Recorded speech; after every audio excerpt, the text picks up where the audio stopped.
नमस्कार मैत्रिणींनो, welcome to my channel Rupali's kitchen and blogs. तर आपल्या चॅनलमध्ये तुम्हा सर्वांचे खूप खूप स्वागत आहे। आज आपण बनवणार आहोत आलूची एक भाजी, जी आहे एकदम झटपट बनायला आणि एकदम चविष्ट। या आलूच्या भाजीला आलू पताका देखील म्हणतात। चला तर मग तुम्हाला दाखवते आलूच्या भाजीला लागणारं सर्व साहित्य।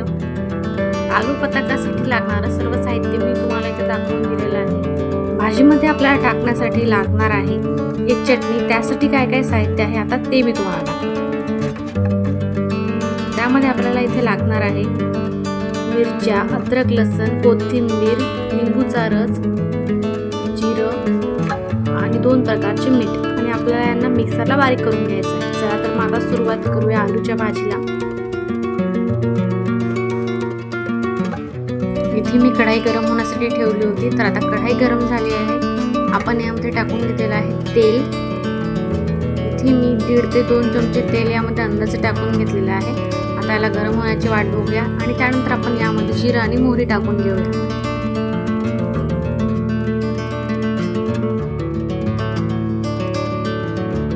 जिरं मोहरी तळतळली आहे। आता आपण यामध्ये हिंग ऍड केलेला आहे। आता आपण इथे एक एक करून सर्व साहित्य टाकणार आहोत। सगळ्यात पहिले आता मी इथे टाकलेलं आहे अद्रक, लसूण आणि हिरवी मिरची जी मी कुटून घेतली होती ती मी यामध्ये टाकली आहे। आता आपण याला 1 मिनिट होऊ देऊया आणि त्यानंतर आपण इथे कुटलेले धने आणि कढीपत्ता यामध्ये ऍड करून घेऊया। एकदा मिक्स करून घेऊया। आता आपण यामध्ये हळद ऍड करणार आहोत, धनिया पावडर। आपण इथे मिक्स करून घेऊया। आता आपण यामध्ये थोडंसं पाणी टाकून घेऊया। 1 ते 2 मिनिटं हलवून घेतल्यानंतर आपण यामध्ये आता टाकणार आहोत आपले उकडलेले आलू।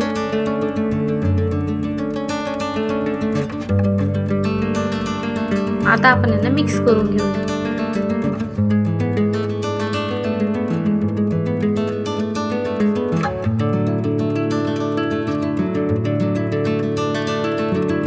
आता आपण यामध्ये पाणी टाकून घेऊया। इथे मी 1 ग्लासभर पाणी टाकलेलं आहे।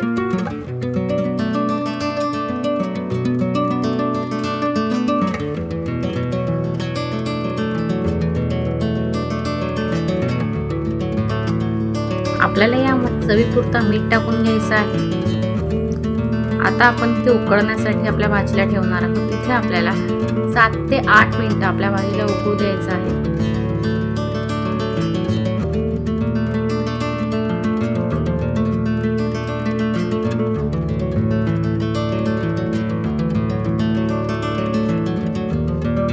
आपली भाजी आता इथे उकडते आहे। तोपर्यंत आपल्याला इथे चटणीची तयारी करून घ्यायची आहे। जी चटणी आपल्याला टाकायची आहे या भाजीमध्ये, त्यासाठी मी जे सर्व साहित्य घेतलं होतं आता ते मी या मिक्सरच्या भांड्यामध्ये टाकते आहे आणि आपल्याला त्याची पूर्ण बारीक पेस्ट करून घ्यायची आहे। आता मी तुम्हाला इथे पेस्ट करून दाखवते।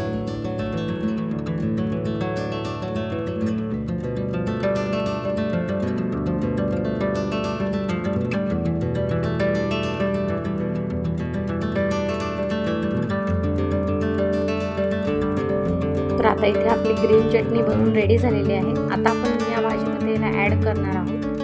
इथे मी 2 ते 3 चमचे ही ग्रीन चटणी या भाजीमध्ये टाकणार आहे। याने आपल्या भाजीची टेस्ट जी आहे ती एकदम छान होणार आहे आणि एकदम चटपटीत होणार आहे। या भाजीमध्ये मी ॲड केलेला आहे थोडासा गरम मसाला आणि यामध्ये थोडंसं चवीपुरतं साखर मी यामध्ये टाकलेली आहे। आता आपण इथे अजून 4 ते 5 मिनिटं या भाजीला शिजू देऊया।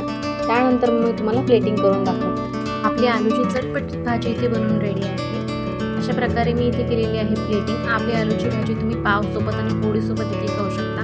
व्हिडिओ आवडला असेल तर नक्की लाईक करा आणि व्हिडिओ पूर्ण पाहिल्याबद्दल तुम्हा सर्वांचे खूप